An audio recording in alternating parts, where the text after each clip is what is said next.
नमस्कार सगळ्यांना, तुमच्या सगळ्यांचं स्वागत आहे एका नवीन व्हिडिओमध्ये। आज आपण जाणार आहोत केडगावच्या रेणुका मातेचं दर्शन घ्यायला। अहिल्यानगर येथील केडगाव येथे मंदिर आहे। या मंदिराचा इतिहास आपण आज बघणार आहे। बघा, हा मंदिराच्या बाहेरचा पूर्ण परिसर खूप मोठं असं हे मंदिर आहे। शहरालगत असणाऱ्या या मंदिराला फार पुरातन असा इतिहास आहे। हे रेणुका मातेचं जागृत देवस्थान आहे। ही दीपमाळ आहे, पुरातन अशी दीपमाळ आहे ही मंदिराच्या बाहेर। चला आपण जाऊया आतमध्ये, दर्शन घेऊया। हे बघा, दोन्ही साईडला बसण्यासाठी जागा आहे। आणि ह्या भवानी गुरव यांच्या पादुका आहेत। ह्यांची माहिती मी पुढे सांगते तुम्हाला, त्यासाठी व्हिडिओ नक्की शेवटपर्यंत बघा। हा होम आहे, नवरात्रात इथे होम पेटतो। व्हिडिओ स्किप न करता शेवटपर्यंत पूर्ण बघा। हे बघा, समोर दिसते आपल्याला रेणुका मातेचं भव्य असं मंदिर। खूप आशेने भक्त देवीकडे येतात दर्शनासाठी आणि देवी सगळ्यांच्या सगळ्या मनोकामना पण पूर्ण करते। जागृत असं हे देवस्थान आहे रेणुका मातेचं।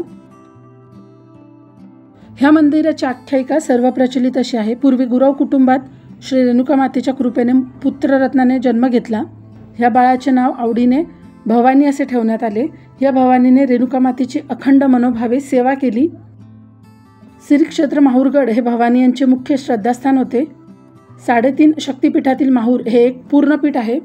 रेणुका मातेच्या नामस्मरणात भवानी गुरव हे कायम तल्लीन असायचे। त्यांच्या निस्सीम भक्तीवर देवी प्रसन्न झाली।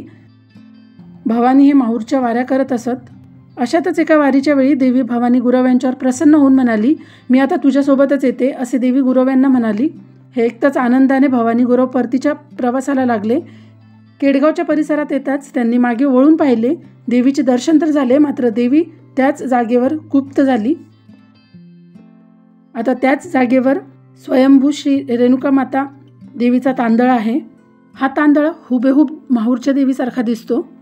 रेणुका माते शेजारी तुळजाभवानीची पण मूर्ती आहे आणि देवीच्या समोरच जिथे भवानी गुरव यांनी वळून बघितले तिथे बघा, ह्या त्यांच्या पादुका आहेत।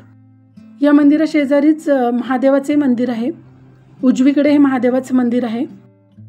शिवभक्तांना इथे महादेवाचं दर्शन होतं। नवरात्रात इथे खूप मोठी यात्रा भरते। 9ही दिवस इथे खूप भाविकांची गर्दी असते।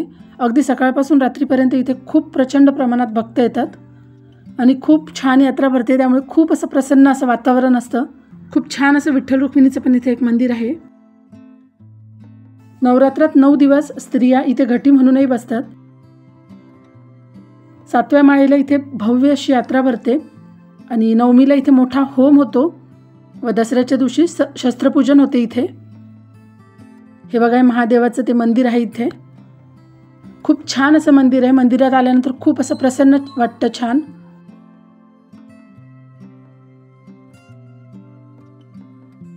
नवरात्रात इथे रांगाच्या रांगाच लागतात, दर्शनाला खूप वेळ लागतो। तुम्हाला व्हिडिओ कसा वाटला कमेंटमध्ये नक्की सांगा। व्हिडिओ आवडला असेल, माहिती आवडली असेल तर व्हिडिओला नक्की लाईक करा आणि प्लीज चॅनलला सबस्क्राईब करा। देवीचे बरेचसे भक्त देवीला नवस करण्यासाठी येतात आणि देवी ही भक्तांची नवस पूर्ण करते, इच्छा पूर्ण करते, मनोकामना पूर्ण करते भक्तांच्या।